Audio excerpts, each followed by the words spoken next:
Black Mirror loves to tell the story of what's going to happen in our near future, but in the case of the episode Common People, it's actually describing the current situation for disabled and chronically ill people in America. This episode is just using technology as a filter for the narrative so that it makes sense to able-bodied people. And if that sounds confusing to you, don't worry, I will explain. But if you want more Black Mirror analysis, make sure you subscribe. And before we get into it, I really need to share something super exciting with you guys. As a lot of you know, I got a book deal for my family vlogging horror novel, You Watched in Silence, and on May 1st, I get to reveal the cover to you guys. And if you have been wanting to read it, you can guarantee yourself a digital ARC by joining my cover reveal campaign. All you have to do is post a public post of the cover on reveal week. You'll also get to see the cover early, so if you want to be a part of that and be one of the first people to read my debut novel, then go join my Street Team Discord. I hope to see you guys there. Now, what Amanda is going through in this episode is completely unavoidable, right? It is forced upon her by a technology, and I think that makes it very easy for able-bodied people to understand, because in my experience as somebody with a chronic illness, people very often do not understand that there are some things that you simply cannot do no matter how hard you try. I'm not quite sure what drives this phenomenon, but my best guess is that when able-bodied people hear of somebody who has been in an accident or is chronically ill, it triggers something in their brain that makes them realize that at any point their life could drastically change for the worse and there's nothing they could do, and that makes them feel out of control. And so to cope with that feeling of being out of control, what they tend to do is assume that you, the chronically ill person, are simply not doing enough to make yourself feel better. And if they were in your situation, there would be things they could do to get out of your situation. For example, when I tell people that I'm chronically ill, they often start to give me solutions that don't make sense. They'll say that you just need to exercise, you just need to eat better, you need to try this holistic treatment. Have you thought of this herbal medicine? Just go down the line. People love to believe that they have the solution to your problem, even if they don't know much about your condition at all. And again, I believe this is a defense mechanism, but what comes out of it is that they ultimately decide that you are not doing enough for your illness. And this has social stigma consequences, right? Because if you are not doing everything to make yourself better, that means that every way that you are inconveniencing them by being a burden, that's something that you can control. So when people get frustrated because you've canceled on an event multiple times and you cannot keep up with them when you go out, they start to blame you for that. You're just not trying hard enough. They'll accuse you of being lazy, of sleeping too much. And because you are a burden to them and they believe that you're just not trying hard enough, they will fail to empathize with you and your condition. You might think I'm exaggerating, but I promise if you talk to anyone who has been chronically ill or in an accident that very much affected their quality of life, they will tell you that they have experienced this. People start to get frustrated at you for being sick. So I think the writers of this episode did something really genius, where they created a technology that was making Amanda sick so nobody could say that she wasn't doing enough. Like, we have proof, we have evidence. There is a technology in her brain that is forcing her into this lifestyle. There's nothing she can do. So it takes that part out of the conversation, and you have to immediately empathize with her and be horrified about what she goes through. But what she goes through is what most disabled people in America are already dealing with. And no, I'm not exaggerating. Every single aspect of this episode is an allegory to the way that chronically ill and disabled people already live their lives. Because of our for-profit healthcare system, people become crushed under the financial burdens of being sick. They lose their jobs. They become more dependent on their partners. Their relationships devolve. And as you're watching Amanda's story, you're getting so frustrated because her life could be so much less burdensome if they would just waive this subscription cost. If she just didn't have to deal with the financial aspect of it, things could be so much better. But that is an unfortunate truth for disabled people. It resonated with me so much when Amanda's leaving the hospital and she says, I'm so grateful to be alive, but man, $300 a month, this is gonna be really difficult.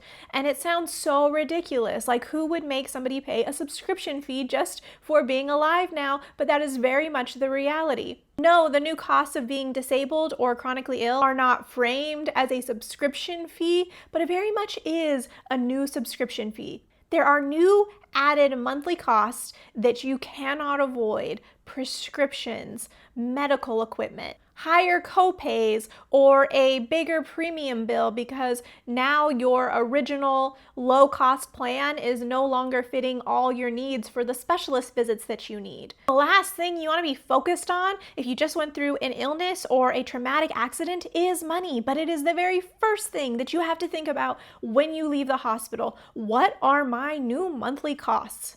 And it's not even just the prescriptions and the specialist visits and the copays and the medical equipment. When I got sick with POTS, my life changed overnight. What I could do changed overnight. But what surprised me the most is the way that my needs changed overnight and how much all of those needs added up. And I'm not talking about the actual medical health costs. Suddenly, there were so many things that I simply could not live without. Showering became really hard because I am heat intolerant and it was very, very hard to stand. So what is a potential added cost there? A shower chair, just so that you can bathe yourself. I also had significant issues with digestion. Some days I simply couldn't eat anything, which meant I had to buy a lot of those nutrition replacement type of shakes, right? And that also came with a bunch of over-the-counter medications to control bloating and nausea. And suddenly, getting basic nutrition was not as cheap as it used to be for me. I also wasn't wheelchair bound. I would not have been approved for a wheelchair through my insurance, but it significantly helped me to have a wheelchair to actually go out and enjoy my day, to go to a museum. And so I had to just buy a simple wheelchair myself if I wanted to go enjoy life the same way that I used to.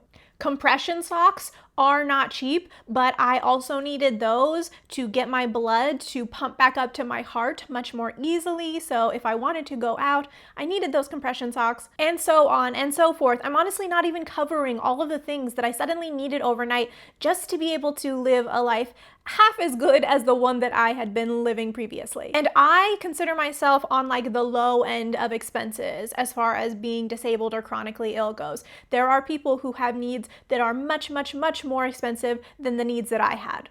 So if you're thinking, okay, well, all those things don't add up to $300 a month, I promise you that for a lot of people, their new monthly costs significantly exceed $300 a month. And if you're thinking, okay, fine, people do pay more when they get sick, but it's not like Amanda. It's not like they're told if they want to live a better luxury life, they need to pay more in their subscription fees to have more luxury. But it's actually exactly like that. Because I've really only covered the basis of baseline medical needs. Just to survive, your cost of living goes up. But if you want to thrive, then you're going to be paying significantly more than that. And I'll use my condition as an example again, because like I mentioned, I'm heat intolerant, which means if I get hot at all, I'm dealing with tachycardia, weakness, trembling, fainting, and I get especially hot when I'm sleeping. My house is Arctic levels at night for me to sleep and not wake up drenched in sweat with an adrenaline dump and totally awake now because my heart rate is 150 beats per minute. If I had to live in cheaper housing with no air conditioning, I would never get any sleep. And that's why it really resonated with me when Amanda was told she wasn't actually sleeping. She was charging the system when she went to bed, but she was not getting rest, because I thought, man, this is also something that happens when you're disabled. Your sleeping needs change significantly. If I was living in cheap housing prior to being sick and needed an AC, then my housing costs could double depending on where I lived. I was already living in a home with AC. Thankfully, I'm from California. But there are plenty of people with my exact condition where if they did not live in housing with air conditioning, their sleep quality would go down significantly. So Amanda being charged for better sleep does not surprise me at all. And again, I'm only comparing things to my condition, but imagine that you, before getting into an accident or getting sick, lived on a cheaper second-story apartment. If you wanted to be able to leave your house freely without help, you would need to live in a downstairs unit, potentially even with a ramp. That is a significant increase in living costs. It's not necessarily required for you to survive, but it would be required if you didn't want to be housebound, needing help just to get downstairs and go to the grocery store. So your quality of life increasing is going to come with a much higher cost increase. And I could do this all day because there's so many ways that increasing your quality of life comes with significant cost increases on a monthly basis. Maybe your health insurance plan no longer cuts it because you need to see a very specific type of physical therapist. And your insurance doesn't cover those kind of specialty visits. So you've got to significantly increase your premium. Maybe all your physical ailments have now caused mental anguish and mental conditions. And if you want to break out of depression and anxiety, you need to see a therapist multiple times a month. There's so many ways that quality of life increases come with significant cost increases, and you need to choose between living a better life or just surviving. What is also very accurate is that as your cost of living is going significantly up, your ability to work is going significantly down. For Amanda, that comes in the forms of these ads that she is just blurting out and that she cannot work with children while she is saying these things without her control. But in real life, these job limitations come in the form of fatigue, brain fog, new physical limitations, or any number of reasons that your boss might say, hey, you can't work here anymore. I know that your life just got a lot more expensive, but we cannot accommodate your needs here. And if you are lucky enough to have a partner that will stay with you, the burden for all these new costs is going to fall on them. And I say lucky because probably the most unrealistic part of the show is the fact that Amanda's husband stays with her, because statistically, most men who have a wife that gets sick do not end up staying with their wife. So he is already an anomaly because he wants to be here with his wife no matter what their quality of life becomes. And we got a glimpse of what their life was like before this condition, right? It was really great. They were really happy. They were doing things that they enjoyed. They didn't seem to fight very much. And so they took a huge left turn in their relationship. And that is just too hard for a lot of partners to deal with. But when they do stay, what they are now required to do for their partner increases significantly. And I really do love this episode for so accurately portraying what it's like for partners of chronically ill people. Because first and foremost, he's got to work a bunch of overtime because it is now so much more expensive to live, right? But at the same time, his responsibilities at home increased significantly. Because when Amanda gets home from her workday, she needs to sleep, she needs to rest. She can't be doing chores the same way that she was before. And that doesn't cause just an increased workload for him. It also creates an emotional load between them because he does not want Amanda to know how much he is struggling and suffering because she's already dealing with so much. She's the one who's hurting the most. And so even though his life got a lot harder, if he puts that emotional burden on her, now she's got the emotional burden of the both of him. So that means that his emotional needs are not getting taken care of. And we see that coming out in the episode. They just stop communicating in the same way and they start getting really snappy at each other. And even the good moments when they try to go out of town are really tainted by the stress of their lives. And even down to the detail where he does that humiliating job to pick up some extra cash. That is very accurate because no, we obviously don't have some like website where people humiliate themselves for money. Thank God.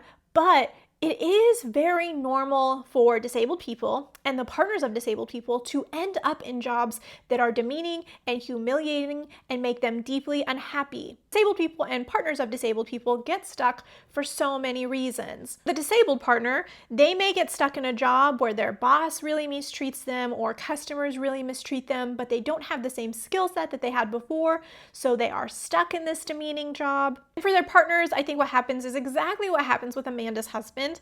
They get stuck in demeaning jobs because they need the money so bad and they cannot walk away from it.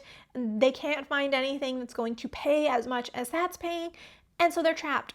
Now, if you're thinking, okay, fine, I can get on board with all your allegories so far, but you cannot explain the reception tower thing, the fact that she cannot leave her county. Disabled people can still go all over the world, so you don't have an allegory for that. Yes, I do, because those coverage towers so perfectly explain what it is like to get sick and no longer be able to vacation and travel in the way that you used to. When you hear that for her to just take the anniversary trip that she used to take all the time, the thing that would be a reprieve from how hard her life has become, and she can't do it without upgrading, you feel suffocated. She's stuck in her county that is suffocating. And I know this firsthand because I had to cancel a trip the first year that I got sick. Something that I was deeply looking forward to, and it hit me so much harder because I had almost nothing else going for me at that time. I was bedbound, there was nothing I could do, and now I couldn't even go on this trip because everything that it would require for me to go on this trip was just more than I could handle. It was more costly because of the medical equipment that you now need to bring around. It becomes more costly if you used to be a solo traveler, but now you need to pay for a caregiver's ticket too. It becomes more costly because you actually have to factor in the risk that you might lose or break some of your medical equipment. I have heard so many horror stories of broken wheelchairs at airlines, and people who are on vacation now have to get replacement wheelchairs with whatever costs come with that. Also can't enjoy their vacation because they can no longer get around because they don't have a wheelchair on their vacation. There is so many reasons that you end up stuck where you are when you become chronically ill. And what comes with that, and what hit me the hardest, is that also comes with a loss of tradition. That anniversary trip was a tradition for them every year. It was part of who they were as a couple. It was part of who Amanda was as a person. And you don't realize the importance of traditions like that until you lose those traditions. But I promise you, so much of your life and who you are as a person is rooted in tradition. And I realized that when I lost all of mine when I got sick. I couldn't even do the basic holiday traditions that I used to love so much. I remember trying to decorate a tree that first year, and I could literally just put a couple ornaments on the tree before I had to go and lay back down. And I just realized that the holidays were not ever going to feel the same. It's like you really lose everything that you used to value about your life, everything that used to make you excited to be alive. But the one thing I can't say is an allegory for real disabled people's lives is those little upgrade boosters that increase the pleasure in your mind, right? We don't have the technology to do that now, except we do, because depending on your condition, there very much are medications that you can take that are going to temporarily boost your pleasure, but at a great cost. And I really felt that part of the episode seemed to me like a calling to the way that so many chronically ill and disabled people get addicted to substances. Because when your life is so hard, when every day is so hard, and you got this little pill that temporarily makes everything feel so good, it feels worth it. It's very hard to walk away from that, even though there are very real consequences of indulging in that regularly. And especially when Amanda's husband is watching her and she's eating that burger and she's loving it, but that burger is really gross. It's something that they usually joke about. And she loves the bad music.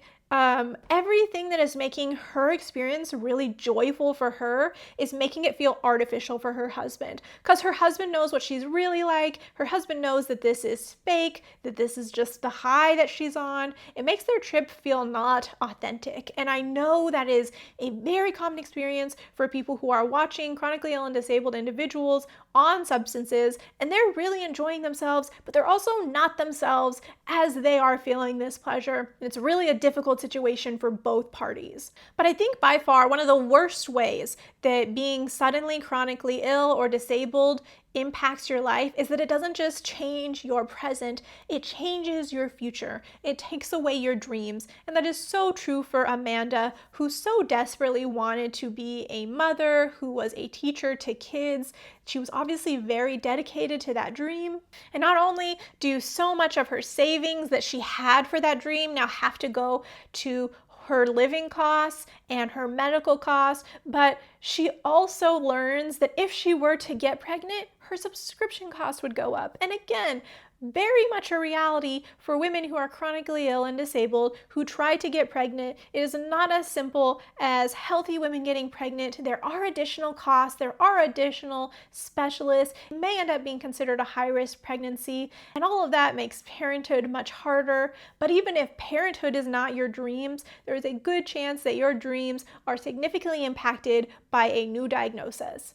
And by the end of the episode, it's not that hard to understand why Amanda made the choice that she made, because she was alive, but she was no longer herself. She was no longer living. And the worst part of this is with a little financial help, with a little economic stability, she might have felt significantly differently. She would have been able to afford the luxury that would allow her to get better sleep and feel less fatigued. She would be able to keep her job. She might be able to still do parenthood. In so many ways, the reason she chose what she chose wasn't because she was sick. It was because she was sick and poor.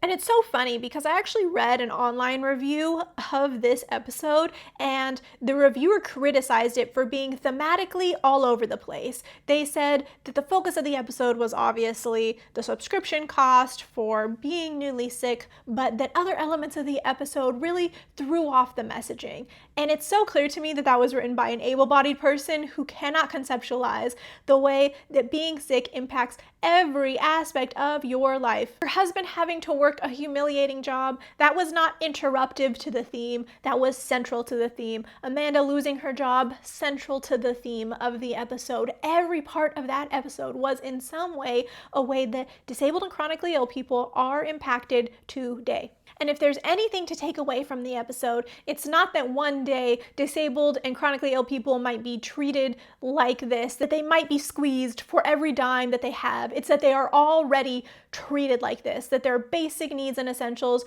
are treated like an opportunity to grab more money from them, and an ability to have a higher quality of life is a chance to grab more money from them, and that we need to fight for better supports for the disabled community. And again, if you want more Black Mirror analysis, make sure you subscribe, and I really hope some of you will join my street team and be part of my cover reveal campaign to get a guaranteed digital copy of my book before it comes out. You Watched in Silence follows a fan who becomes nanny to a canceled family vlogger on a cozy Washington island, but she soon faces both paranormal and parasocial horrors. I promise you are not going to want to miss this book. This is like finish the book and have to throw it at the wall kind of ending. If you are the kind of person who loves to be shocked and horrified, you're going to love this story.